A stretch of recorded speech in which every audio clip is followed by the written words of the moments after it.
basketball. Where? Is it real? What is it? What is it?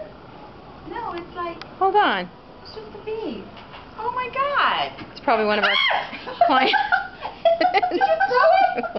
Oh my god, it could have went down here.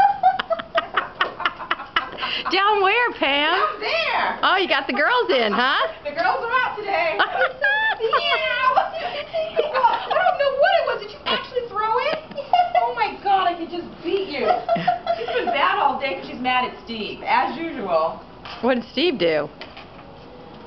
We don't want to go there. Yes, we do. Tell her what Steve did. Oh, your girls are out too. Steve's Marianne's husband. He's a cop. Oh, he was a cop. He just retired. She's videotaping. Tell her what Steve did this morning. A trip.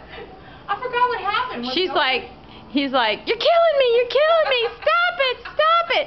I said, Mom, I think someone's having a heart attack out in the hallway. I went out in the hallway and I'm like, no, it's in the room. So I looked through the old-fashioned keyhole and I saw his feet. Were they up in the air? She was on top because his toes were up.